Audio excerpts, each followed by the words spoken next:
নমস্কাৰ সহজ উপায়েৰে ইংৰাজী শিকক এই সিৰিজটোৰ আজি ডে 44 হয় আৰু আজি এই ডে 44ত মই আপোনালোকক ক'বলৈ যত্ন কৰিছো মডেল ভাৰ্বৰ বাক্যবোৰ আমি কেনেদৰে প্ৰেক্টিস কৰিব পাৰো আমি মডেল ভাৰ্বৰ বিভিন্ন বাক্য কেতিয়াবা প্ৰেজেন্টত ক'ব লগা হয় কেতিয়াবা পাষ্টত ক'ব লগা হয় প্ৰেজেন্টত ক'ব লগা হলে আমি কেনেদৰে প্ৰেক্টিস কৰিব পাৰো বা পাষ্টত ক'ব লগা হলে আমি কেনেদৰে প্ৰেক্টিস কৰিব লাগে সকলোখিনি কম আজি এই ভিডিওটোত গতিকে ভিডিওটো স্কিপ নকৰাকৈ শেষলৈকে চাব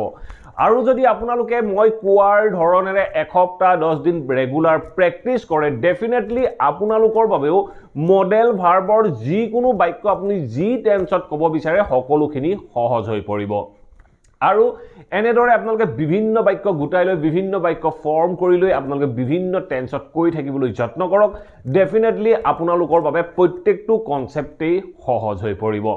আৰু আপোনালোকে বহুতেই ভিডিওবোৰ চাই কিন্তু লাইক আৰু শেয়াৰ কৰি নেযায় প্লিজ ভিডিওবোৰ লাইক কৰক আৰু শেয়াৰ কৰক আপোনালোকৰ লাইক আৰু শেয়াৰে মোৰ ভিডিও বনোৱাত যথেষ্ট মেটাৰ কৰে আৰু যদি আপোনালোকৰ মাজত কোনো লাৰ্নাৰ্ছে অনলাইন মাধ্যমৰ জৰিয়তে এনেদৰে কোনো নোট মুখস্থ নকৰাকৈ অতি সহজ পদ্ধতিৰে স্পোকেন ইংলিছৰ লগতে ইংলিছ গ্ৰামাৰ শিকিব বিচাৰে তেতিয়া হলে স্ক্ৰিনত লাই থকা নাম্বাৰটোত আপোনালোকে মোৰ হৈতে যোগাযোগ কৰিব পাৰে অন্যথা আপোনালোকৰ নাম আৰু এড্ৰেছ এই নাম্বাৰটোত হোৱাটছআপ কৰক সময় অনুসৰি আপোনালোকক ক্লাছৰ আপডেট কৰা হ'ব আৰু যদি আপোনালোকৰ কিবা টপিক বা কিবা কোৱেশ্চন আছে then let me know in the comment box below মই আপোনালোকৰ টপিক বা কোৱেশ্চনবোৰৰ ওপৰত ভিডিও প্ৰস্তুত কৰিবলৈ যত্ন কৰিম সো আহক এটা ভিডিওটো আৰম্ভ কৰো আমি আমাৰ ডে টু ডে লাইফত প্ৰায় এনে ধৰণৰ বিভিন্ন বাক্য ব্যৱহাৰ কৰি থাকো যিবোৰ বাক্যত আমি বিভিন্ন মডেল ভাৰ্ব ব্যৱহাৰ কৰিব লগা হয় মডেল ভাৰ্ব কি কি বুলি কলে আপোনালোকে হয়তো নিশ্চয় জানে could would should may might must এই কেইটা হল মডেল ভাৰ্ব এই মডেল ভাৰ্ব কেইটা আমি বিভিন্ন সিচুৱেচনত বিভিন্ন মিনিং অনুসৰি ব্যৱহাৰ বাক্যত কৰিব লগা হয় গতিকে এই মডেল ভাৰ্ববোৰ কেনেদৰে বাক্যত ব্যৱহাৰ কৰো তাৰ বিষয়ে আপোনালোকে প্ৰথম জানিব লাগিব মই ইয়াৰ আগৰ এটা ক্লাছত মডেল ভাৰ্বৰ সকলোখিনি ইউজৰ বিষয়ে কৈ আহিছো যদি আপোনালোকে চোৱা নাই প্লে লিষ্টত গৈ সেই ভিডিওটো সাৰ্চ কৰি আপোনালোকে চাব পাৰে প্লে লিষ্টৰ নাম আছে সহজ উপায়েৰে শিকক ইংৰাজী এই প্লে লিষ্টত গৈ আপোনালোকে মডেল ভাৰ্বৰ ভিডিওটো সাৰ্চ কৰি লৈ চাই লব ডেফিনেটলি আপোনালোকে মডেল ভাৰ্বৰ কনসেপ্টটো অতি সহজে কোনো ক্লাছ নোযোৱাকৈ ঘৰতে শিকিব পাৰিব সো এতিয়া আমি গম পালো আমি বিভিন্ন সিচুৱেচনত বিভিন্ন সময়ত বিভিন্ন মিনিং অনুসৰি আমি বিভিন্ন মডেল ভাৰ্ব ব্যৱহাৰ কৰিব লগা হয় সো মই কেইটামান এক্সাম্পলৰ মাধ্যমেৰে আপোনালোকক কনসেপ্টটো বুজাই দিবলৈ যত্ন কৰো মই যদি এটা বাক্য কওঁ যে তাই হয়তো বিবাহিত এনে ধৰণৰ বাক্য আমি আমাৰ ডে টু ডে লাইফত ব্যৱহাৰ কৰি থাকো আমি কেতিয়াবা কওঁ যে তাই হয়তো বিবাহিত বা তাই বিবাহিত সাকে এনে ধৰণে যিবোৰ বাক্য কওঁ তাই হয়তো বিবাহিত সাকে এনে ধৰণে কবলৈ যাওঁতে সাগে আমি সম্ভাৱনাৰ কথা কৈছো হয়তো বিবাহিত আমি সম্ভাৱনাৰ কথা কৈছো এনে ধৰণে যেতিয়া সম্ভাৱনাৰ কথা কওঁ তেনেকুৱা ক্ষেত্ৰত আমি মে যেটো মডেল ভাৰ্ব এই মডেল ভাৰ্বটো আমি ব্যৱহাৰ কৰিব পাৰো এতিয়া চাওক বাক্যটোৱে কি কৈছে তাই হয়তো বিবাহিত তাই কোনো কাম কৰাৰ কথা কোৱা নাই তাইৰ মই ষ্টেট অফ বিইংৰ কথা কৈছো মই যদি কওঁ যে তাই বিবাহিত তেতিয়া আমি ডেফিনেটলি বাক্যটো পাৰিম she is married এনে ধৰণে কম আমি তাই বিবাহিত এতিয়া মই বাক্যটো কৈছো তাই হয়তো বিবাহিত এনে ধৰণৰ বাক্য যেতিয়া আপোনাৰ মনলৈ আহিব আপুনি ডাইৰেক্টলি বাক্যটো ক'ব পৰা হ'ব লাগিব সো আমি তেনে ধৰণে বিভিন্ন বাক্য কওঁ তাই হয়তো অফিসত আছে তাই হয়তো ঘৰত আছে তাই হয়তো তোমাৰ লগত আছে এনে ধৰণে যিবোৰ বাক্য কওঁ এই বাক্যবোৰ আমি ষ্টেট অফ বিইংত কৈছো তাইৰ অৱস্থাটোৰ কথা কৈছো যেতিয়া ষ্টেট অফ বিইংৰ কথা কম তেতিয়া আমি মডেল ভাৰ্বৰ পাছত বি ব্যৱহাৰ কৰিব লাগে সো মই বাক্যটো কি কলো মই বাক্যটো কলো যে তাই হয়তো বিবাহিত তেতিয়া আমি বাক্যটো আমি ডাইৰেক্টলি ক'বলৈ গ'লে আমি কৈছিলো যে she is married এতিয়া আমি এই বাক্যটো যেতিয়া মডেল ভাৰ্ব ব্যৱহাৰ কৰিম তেতিয়া আমি বাক্যটো ক'ব লাগিব she may be married তাই হয়তো বিবাহিত বা তাই বিবাহিত সাগে এনে ধৰণে ক'বলৈ যাওঁতে আমি বাক্যটো কলো she may be married এতিয়া চাওক এই বাক্যটো যদি মই পাষ্টত ক'ব লগা হয় মই যদি কওঁ যে তাই হয়তো বিবাহিত আছিল সাগে ধৰক কোনোবা এগৰাকী মহিলা গৰাকীৰ বিষয়ে কথা পাতি আছো তেতিয়া আপুনি মই কথা পাতি থাকোতে কৈছো তাই হয়তো বিবাহিত আছিল সাগে তাই হয়তো বিবাহিত আছিল সাগে এনে ধৰণে ক'ব লগা হ'ল মই পাষ্টৰ তাই অৱস্থাৰ বিষয়ে ক'লো যেতিয়া আমি মডেল ভাৰ্বৰ বাক্যটো পাষ্টত ক'বলৈ যাওঁ মডেল ভাৰ্বৰ বাক্যটো পাষ্টলৈ নিয়াৰ যিটো ষ্ট্ৰাকচাৰ হেতু কি আছিল মডেল ভাৰ্বৰ পিছত আমি হ্যাভ ব্যৱহাৰ কৰিব লাগে আৰু তাৰ পাছত জিয়ে আহক যদি ভাৰ্ব আহে ভাৰ্বৰ থাৰ্ড ফৰ্ম যদি হ্যাভ আহে হ্যাভৰ থাৰ্ড ফৰ্ম যদি বি আহে যিকোনো বি ভাৰ্ব আনিব লগা হয় তেনেকুৱা ক্ষেত্ৰত বিৰ থাৰ্ড ফৰ্ম বিন ব্যৱহাৰ কৰোঁ এতিয়া চাওক প্ৰেজেন্টত বাক্যটো মই কি কৈছিলো সি মে বি মেৰিড এই বাক্যটো এতিয়া পাষ্টলৈ নিব লাগে পাষ্টলৈ নিয়াৰ লগে লগে আমি মডেল ভাৰ্বৰ পিছত হ্যাভ ব্যৱহাৰ কৰিম আৰু হ্যাভৰ পিছত যিটো অংশ আহিব তাৰ থাৰ্ড ফৰ্মত ব্যৱহাৰ কৰিম তেতিয়া আমি বাক্যটো কি কম সি মে বি মেৰিডটো আমি ক'ব লাগিব সি may have been married she may have been married তাই বিবাহিত আছিল চাগে বুলি কওঁতে আমি বাক্যটো ক'লো সি মে হ্যাভ বিন মেৰিড তাই বিবাহিত আছিল চাগে এটা মে হ্যাভ আমি ব্যৱহাৰ কৰিলো মে টু পাষ্টত দেখাবৰ বাবে আৰু মে হ্যাভৰ পিছত বি আহিছিল গতিকে আমি বিৰ থাৰ্ড ফৰ্ম বিন বাক্যটোত ব্যৱহাৰ কৰিলো সো তেতিয়া আমি বাক্যটো ক'লো সি মে হ্যাভ বিন মেৰিড এতিয়া চাওক এই বাক্যকেইটা কেতিয়াবা আমি নিগেটিভতো ক'ব লগা হয় যদি আমি নিগেটিভত ক'ব লগা হয় আমি কেনেদৰে ক'ব পাৰো মই প্ৰথম বাক্যটো কৈছিলো যে সি মে বি মেৰিড তাই বিবাহিত চাগে বা হয়তো তাই বিবাহিত এতিয়া মই যদি কওঁ তাই বিবাহিত নহয় চাগে বা হয়তো তাই বিবাহিত নহয় এনে ধৰণে ক'ব লগা হয় তেতিয়া আমি যিটো মডেল ভাৰ্ব আছে মডেল ভাৰ্বটোৰ পিছত আমি নট ব্যৱহাৰ কৰিম তেতিয়া আমি বাক্যটো কম she may not be married she may not be married তাই বিবাহিত নহয় চাগে ঠিক তেনে ধৰণে যেটো পাষ্টৰ বাক্য কৈছিলো পাষ্টৰ বাক্যটো যদি মই নিগেটিভত ক'ব লগা হয় তাই হয়তো বিবাহিত নাছিল চাগে তাই হয়তো বিবাহিত নাছিল চাগে বুলি কওঁতে আমি বাক্যটোত যেটো মে হয় মেৰ পিছত আমি নট ব্যৱহাৰ কৰিম তেতিয়া আমি বাক্যটো ক'ব লাগিব সি may not have been married she may not have been married তাই বিবাহিত নাছিল চাগে এই বাক্যটো যেটো পাষ্টৰ বাক্যটোত আপুনি যেটো প্ৰথম হেল্পিং ভাৰ্ব পাব বা মডেল ভাৰ্ব পাব তাৰ পিছতহে নট ব্যৱহাৰ কৰিব হ্যাভৰ পিছত নট ব্যৱহাৰ নকৰিব সো আমি বাক্যটো ক'লো সি may not have been married তাই বিবাহিত নাছিল চাগে ঠিক আছে এতিয়া চাও আমি নেক্সট এটা বাক্য নেক্সট বাক্যটো চাও কি কৈছে তুমি ইংৰাজী শিকিব লাগে এনে ধৰণৰ বাক্য আমি আমাৰ ডে টু ডে লাইফত ব্যৱহাৰ কৰি থাকো আমি কেতিয়াবা কওঁ যে তুমি ইংৰাজী শিকা উচিত তুমি ইংৰাজী শিকিব লাগে এনে ধৰণে ক'বলৈ যাওঁতে শিকা উচিত বুলি কওঁতে আমি শুড ব্যৱহাৰ কৰিম তুমি কিবা এটা কাম কৰা উচিত বুলি কৈছো মই কোনো ষ্টেট অফ বিইঙৰ কথা কোৱা নাই তুমি এই কামটো কৰা উচিত বুলি কোৱাৰ লগে লগে আমি মডেল ভাৰ্বৰ পিছত বিৰ হলনি যিটো কামৰ কথা কৈছো সেই কামটোৰ বিষয়ে উল্লেখ কৰিম ষ্টেট অফ বিইঙত আমি বি ইউজ কৰিছিলো আৰু যেতিয়া একচনৰ কথা কম কিবা কাম কৰাৰ কথা কম তেতিয়া আমি মডেল ভাৰ্বৰ পিছত সেই কামটো বা ভাৰ্বটোৰ বিষয়ে উল্লেখ কৰিম তেতিয়া আমি বাক্যটো কি কৈছিলো তুমি ইংৰাজী শিকা উচিত বা শিকিব লাগে বুলি কওঁতে আমি বাক্যটো ক'ব লাগিব ইউ শুড লাৰ্ন ইংলিছ তুমি ইংৰাজী শিকা উচিত এতিয়া এই বাক্যটো যদি মই পাষ্টত ক'বলৈ যাওঁ তুমি ইংৰাজী শিকা উচিত আছিল বা তুমি ইংৰাজী শিকিব লাগিছিল এনে ধৰণে যেতিয়া ক'বলৈ যাওঁ তুমি ইংৰাজী শিকিব লাগিছিল পাষ্টত ক'লো তেতিয়া আমি মডেল ভাৰ্বৰ পিছত হ্যাভ ব্যৱহাৰ কৰিম আৰু হ্যাভৰ পাছত যেটো ভাৰ্ব বা বি ভাৰ্ব হেল্পিং ভাৰ্ব জিয়া হওক তাৰ আমি থাৰ্ড ফৰ্ম ব্যৱহাৰ কৰিম তেতিয়া আমি বাক্যটো ক'ব লাগিব ইউ শুড হ্যাভ লাৰ্নড ইংলিছ তুমি ইংৰাজী শিকা উচিত আছিল যদি এই বাক্যটোকে আমি নিগেটিভত ক'ব যাওঁ তুমি ইংৰাজী শিকা উচিত নাছিল বা ইংৰাজী শিকিব নালাগিছিল তেতিয়া আমি শুডৰ পিছত নট ব্যৱহাৰ কৰিম তেতিয়া আমি বাক্যটো ক'ব লাগিব ইউ শুডন্ট হ্যাভ লাৰ্নড ইংলিছ তুমি ইংৰাজী শিকা উচিত নাছিল বা ইংৰাজী শিকিব নালাগিছিল এনে ধৰণে আপোনালোকে ৰেগুলাৰ প্ৰেক্টিস কৰিবলৈ যত্ন কৰক আপোনালোকে যিমান প্ৰেক্টিস কৰিব এই বাক্যবোৰ আপোনালোকৰ বাবে হিমান সহজ হৈ আহিব কেৱল প্ৰেক্টিসৰ ওপৰত ইংৰাজী শিকা আৰু কোৱাটো ডিপেন্ড কৰে সো আপুনি যিমান প্ৰেক্টিস কৰিব আপুনি হিমান শিকিব পাৰিব হিমান বাক্য আপুনি আপোনাৰ ডে টু ডে লাইফৰ কনভাৰসেচনত ব্যৱহাৰ কৰিব পাৰিব ঠিক আছে এটা চাও আমি নেক্সট এটা এক্সাম্পল চাওক কি কৈছে তাই তোমাৰ বাবে অপেক্ষা কৰি থাকিব পাৰে এনে ধৰণৰ বাক্যও আমি আমাৰ ডে টু ডে লাইফত ব্যৱহাৰ কৰো তাই তোমাৰ বাবে অপেক্ষা কৰি থাকিব পাৰে এটা থাকিব পাৰে এইটো আমি কন্টিনিউয়াছত দেখাইছো বৰ্তমানৰ কন্টিনিউয়াছত দেখাইছো এই মুহূৰ্তত তাই তোমাৰ বাবে অপেক্ষা কৰি থাকিব পাৰে এনে ধৰণে যেতিয়া আমি পাৰে বুলি সম্ভাৱনা দেখাবলৈ যাওঁ তেনেকুৱা ক্ষেত্ৰত আমি কুড মডেল ভাৰ্ব ইউজ কৰো সো কন্টিনিউয়াছত দেখাইছো কন্টিনিউয়াছত যেনে ধৰণে আমি যদি কওঁ যে তাই তোমাৰ বাবে অপেক্ষা কৰি আছে she is waiting for you তাই তোমাৰ বাবে অপেক্ষা কৰি আছে ঠিক তেনে ধৰণে আমি ইয়াত she ৰ পিছত could ব্যৱহাৰ কৰিম she could আৰু বাক্যটো কন্টিনিউয়াছত দেখুৱাৰ বাবে আমি প্ৰেজেন্টত কন্টিনিউয়াছৰ বাক্যটো যেনে ধৰণে ইজ ব্যৱহাৰ কৰিছিলো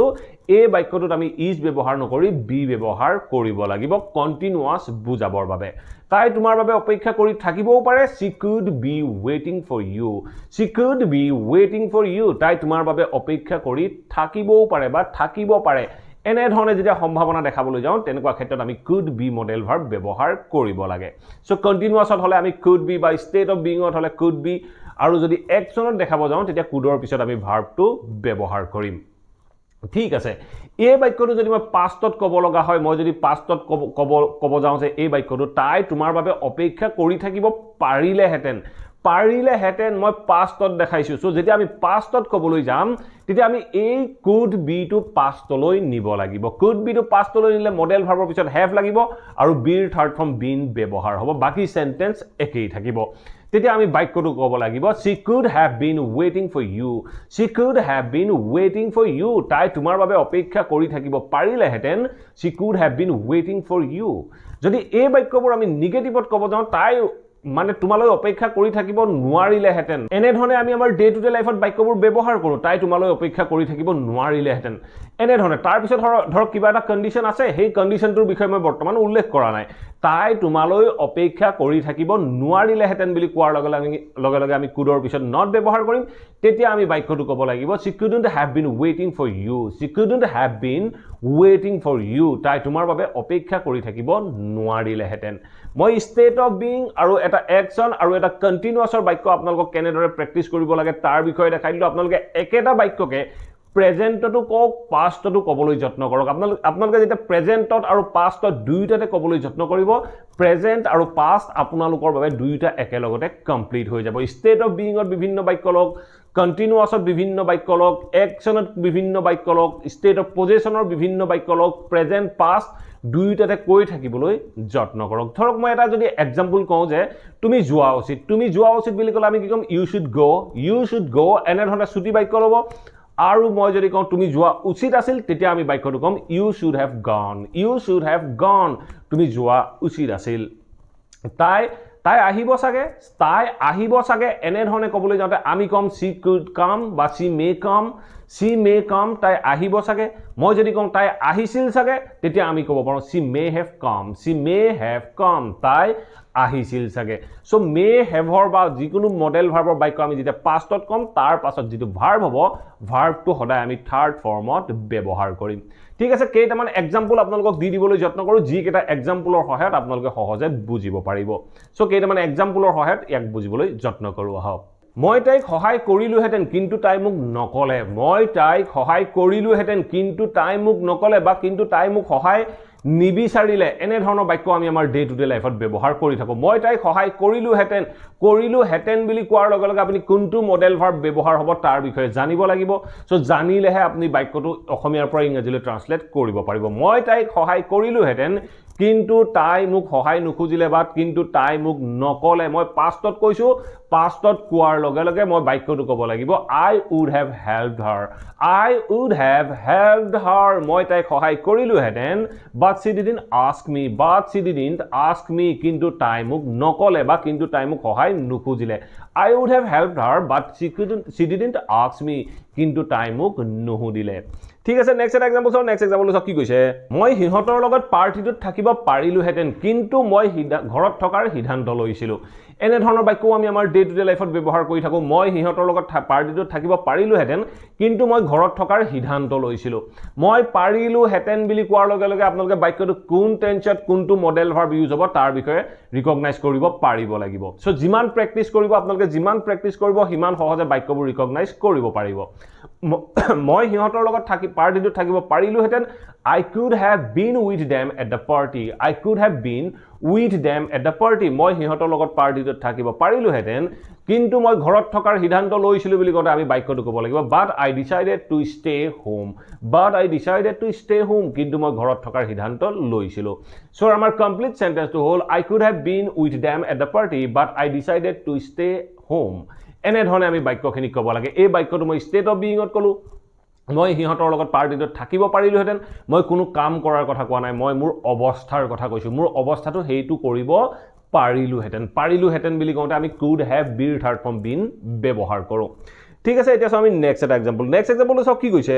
তাই মোক তোমাৰ লগত পাৰ্কত দেখা নাছিল চাগে এনে ধৰণৰ বাক্য আমি আমাৰ ডে টু ডে লাইফত ব্যৱহাৰ কৰোঁ তাই হয়তো মোক তোমাৰ লগত পাৰ্কত দেখা নাছিল বা তাই তোমাক মোৰ লগত দেখা নাছিল চাগে এনে ধৰণে যেতিয়া ক'বলৈ যাওঁ দেখা নাছিল চাগে নিগেটিভত কৈছো আৰু কোনো এটা কামৰ কথা কৈছো দেখা কামটো হোৱাৰ কথা কৈছো বা নোহোৱাৰ কথা কৈছো তেতিয়া আমি বাক্যটো একচনত ক'ব লাগিব আৰু নাছিল চাগে বুলি কৈছো বা হয়তো দেখা নাছিল এনে ধৰণে কৈছো এনে ধৰণে ক'বলৈ যাওঁতে আমি বাক্যটো পাষ্টত ক'ব লাগিব তেতিয়া আমি বাক্যটো ক'ব লাগিব she may not have seen me at the park with you she may not have seen me at the park with you তাই হয়তো মোক তোমাৰ লগত পাৰ্কত দেখা নাছিল বা তাই মোক তোমাৰ লগত পাৰ্কত দেখা নাছিল চাগে এনে ধৰণে আমি বাক্যবোৰ ৰিকগনাইজ কৰিব পাৰিব লাগিব আৰু ইংৰাজীলৈ ট্ৰান্সলেট কৰিব পাৰিব লাগিব ঠিক আছে এতিয়া চাও আমি নেক্সট এটা সেন্টেন্স কি কৈছে হি মিটিংখনৰ মাজত ফোনত কথা পাতি থাকিব নালাগিছিল বা হি মিটিংখনৰ মাজত ফোনত কথা পাতি থকা উচিত নাছিল এই বাক্যটো কোনটো টেন্সত পৰিছে আপোনালোকে ৰিকগনাইজ কৰক কথা পাতি থকা উচিত নাছিল কন্টিনিউয়াস আৰু past continuousত আমি বাক্যটো ক'ব লাগিব আমি বাক্যটো ক'লো যে হি মিটিংখন চলি থাকুতে বা মিটিংখনৰ মাজত ফোনত কথা পাতি থকা উচিত নাছিল তেতিয়া আমি বাক্যটো ক'ব লাগিব he shouldn't have been talking over phone during the meeting he shouldn't have been talking over phone during the meeting মিটিংখন চলি থকাৰ সময়ত হি ফোনত কথা পাতি থকা উচিত নাছিল he shouldn't have been talking over phone during the meeting ঠিক আছে এতিয়া আমি নেক্সট এটা সেন্টেন্স কি কৈছে হি যেতিয়া তাইক জুকাইছিল তাইৰ খং উঠিছিল চাগে হি যেতিয়া তাইক জুকাইছিল তাইৰ খং উঠিছিল চাগে বুলি কওঁতে আমি পাষ্টত ক'ব লাগিব খং উঠাটো আমি কি কওঁ গট এংগ্ৰি কওঁ সো পাষ্টত ক'বলৈ যাওঁতে মডেল ভাৰ্ব ব্যৱহাৰ কৰিব লাগিব তেতিয়া আমি বাক্যটো ক'ব লাগিব she may have got angry তাইৰ খং উঠিছিল চাগে when he teased her যেতিয়া হি তাইক জুকাইছিল she may have got angry when he teased her so আপোনালোকে বাক্যবোৰ নোটিস কৰি যাওক বাক্যবোৰ যেতিয়া আমি must have could have may have should have ব্যৱহাৰ কৰিছো তাৰ পিছত জিটোৱে ব্যৱহাৰ কৰিছো তাক আমি থাৰ্ড ফৰ্মত ব্যৱহাৰ কৰিছো এনে ধৰণে আপোনালোকে বিভিন্ন বাক্য পাষ্টত বনাবলৈ যত্ন কৰক ঠিক আছে এতিয়া সক নেক্সট এক্সাম্পলটো কি কৈছে তুমি ককা আইতাৰ লগত তাত থাকিব পাৰিলাহেতেন এই বাক্যটো সক কি কৈছে তুমি ককা আইতাৰ লগত তাত থাকিব পাৰিলাহেতেন পাষ্টত পৰিছে পাৰিলাহেতেন বুলি কোতে could have ব্যৱহাৰ কৰো আৰু ষ্টেট অফ বিইংৰ বাক্য বি থাৰ্ড ফৰ্ম আমি been ব্যৱহাৰ কৰিম তেতিয়া আমি বাক্যটো ক'ব লাগিব you could have been there with your grandparents তুমি তাত ককা দেউতাৰ হতৰ লগত বা ককা আইতাৰ লগত থাকিব পাৰিলাহেতেন you could have been there with your grandparents ঠিক আছে এতিয়া আমি লাষ্ট এক্সাম্পলটো সক কি কৈছে তুমি জয়েন কৰাৰ আগত হেই ভুলটো কৰা উচিত নাছিল বা তুমি জয়েন কৰাৰ আগত হেই ভুলটো কৰিব নালাগিছিল এনে ধৰণৰ বাক্য আমি আমাৰ ডে টু ডে লাইফত ব্যৱহাৰ কৰো সো বাক্যটো সক কি কৈছে তুমি জয়েন কৰাৰ আগত কিবা এটা কামত জয়েন কৰাৰ আগত বা কোনবা এটা জবত জয়েন কৰাৰ আগত তুমি হেই ভুলটো কৰিব নালাগিছিল বা কৰা উচিত নাছিল পাষ্টত কৈছো আমি শুডৰ পিছত নট ব্যৱহাৰ কৰিম আৰু হেভৰ পিছত ভাৰ্বৰ থাৰ্ড ফৰ্ম ব্যৱহাৰ কৰিম সো তেতিয়া আমি বাক্যটো ক'ব লাগিব you shouldn't have made that mistake before joining কৰাৰ আগত তুমি হেই ভুলটো কৰা উচিত নাছিল you shouldn't have made that mistake before joining so এনে ধৰণে আমি পাষ্টৰ বিভিন্ন বাক্য প্ৰেক্টিস কৰিবলৈ যত্ন কৰিব লাগে আমি যিমান যত্ন কৰো হিমান এই বাক্যবোৰ আমাৰ বাবে সহজ হৈ আহিব আৰু আমি সহজে আমাৰ ডে টু ডে লাইফৰ যিখিনি কনভাৰসেচন হয় তাৰ মাজত এই বাক্যবোৰ ব্যৱহাৰ কৰিব পাৰিম কেৱল হিকি আমি যে এই বাক্যবোৰ আমাৰ ডে টু ডে লাইফত ব্যৱহাৰ কৰিব পাৰিম এনে নহয় কেৱল প্ৰেক্টিসৰ মাধ্যমেৰেহে এই বাক্যবোৰ আমি আমাৰ ডে টু ডে লাইফত ব্যৱহাৰ কৰিব পাৰো আশা কৰো এই ভিডিওটো আপোনালোকে নিশ্চয় ভাল পালে যদি ভাল পালে প্লিজ ভিডিওটো লাইক কৰি সকলোৰে মাজত শেয়াৰ কৰি যাবলৈ নাপাহৰিব আৰু যদি চেনেলটো সাবস্ক্ৰাইব কৰা নাই প্লিজ সাবস্ক্ৰাইব কৰি অল নটিফিকেশন অন কৰি ল'ব মই আপোনালোকৰ বাবে এনে ধৰণৰ ইংলিশ লাৰ্নিংৰ ভিডিও ৰেগুলাৰ আপলোড কৰি থাকো আপোনালোকে নটিফিকেশন পাব আৰু ভিডিওবোৰ চাব পাৰিব thank you for watching this video have a nice day